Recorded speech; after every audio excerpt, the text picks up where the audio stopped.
రాష్ట్రంలో జల విద్యుత్ ఉత్పత్తి ప్రశ్నార్థకమే కానుంది. రిజర్వాయర్లలో కనిష్ట స్థాయికి నీటి మట్టాలు పడిపోవడంతో జల విద్యుత్ ఉత్పత్తి ఆగిపోయినట్లు అధికారులు వెల్లడించారు. నీటి కొరతతో ఈ ఏడాది 1000 మిలియన్ యూనిట్లు కూడా విద్యుత్ ఉత్పత్తి దాటదని తెలుస్తుంది. గత 3 నెలల్లో ఈసారి అతి తక్కువ ఉత్పత్తి అవుతున్నట్లు లెక్కల ద్వారా స్పష్టమవుతుంది.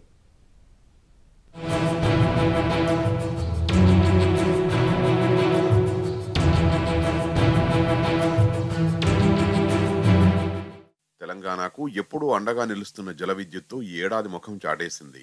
గత 3 సంవత్సరాల సగటుతో పోలిస్తే ఈ ఏడు ఉత్పత్తి కనీసం 18% కూడా దాటలేదు. 2021-22లో రాష్ట్ర వ్యాప్తంగా 5654.7 మిలియన్ యూనిట్లు, గత ఆర్థిక సంవత్సరంలో 6058 మిలియన్ యూనిట్ల జల విద్యుత్ ఉత్పత్తి జరగడంతో సగటు 5856.3 యూనిట్లుగా నమోదైంది. కానీ ఈ ఆర్థిక సంవత్సరంలోని తొలి 8 నెలల్లో కనీసం 1000 మిలియన్ యూనిట్ల ఉత్పత్తి కూడా జరగలేదు. నవంబర్ నాటికి ఉత్పత్తి కేవలం 987.7 మిలియన్ యూనిట్లకే పరిమితమైంది. ఈ ఏడాది కృష్ణానదికి వరద రాకపోవడం, రిజర్వాయర్లలో నీటి మట్టం పడిపోవడమే ఇందుకు కారణం.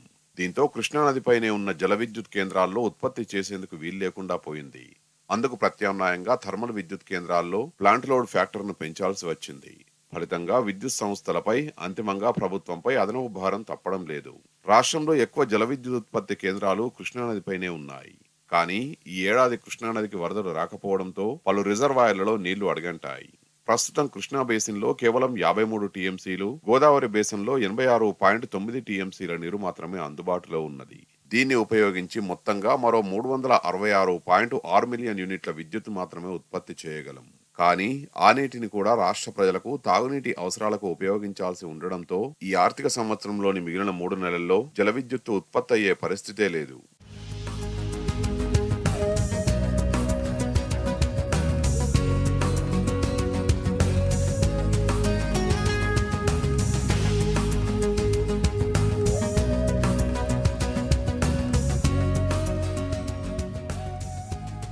ప్రస్తుతం రాష్ట్ర అవసరాల కోసం థర్మల్ విద్యుత్ కేంద్రాలపైనే దృష్టి సారించాల్సి ఉన్నది.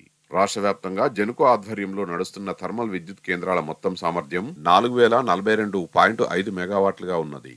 ఈ కేంద్రాల్లో 2021-22 ఆర్థిక సంవత్సరంలో 73.87% PLF పై 24,800.3 మిలియన్ యూనిట్లు, గత ఆర్థిక సంవత్సరంలో 71.84 PLF పై 25,441.9 మిలియన్ యూనిట్లు, ఈ ఆర్థిక సంవత్సరంలో గత నెల చివరి నాటికి 78.51% PLF పై 18,586.2 మిలియన్ యూనిట్ల విద్యుత్ ఉత్పత్తి చేశారు.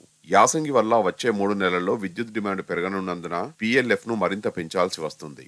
ప్రస్తుతం నెలకు 2,200 మిలియన్ యూనిట్లుగా ఉన్న సగటు థర్మల్ విద్యుత్ ఉత్పత్తిని రానున్న 3 నెలల్లో 2,400 నుంచి 2,450 మిలియన్ యూనిట్ల స్థాయికి తీసుకెళ్లాల్సిన పరిస్థితి ఏర్పడుతుంది. ఈ నెలలో చలి తీవ్రత పెరగడంతో విద్యుత్ డిమాండ్ కొంత తగ్గినప్పటికీ వచ్చే ఫిబ్రవరి, మార్చి నెలల్లో ఉష్ణోగ్రతల పెరుగుదల వల్ల విద్యుత్ డిమాండ్ పెరగడం ఖాయం. దీన్ని అధిగమించాలంటే బహిరంగ మార్కెట్లో విద్యుత్తును కొనుగోలు చేయక తప్పదు. దీంతో డిస్కంల పరిస్థితి మూలిగే నక్కపై తాటికాయ పడినట్టు తయారవుతుంది.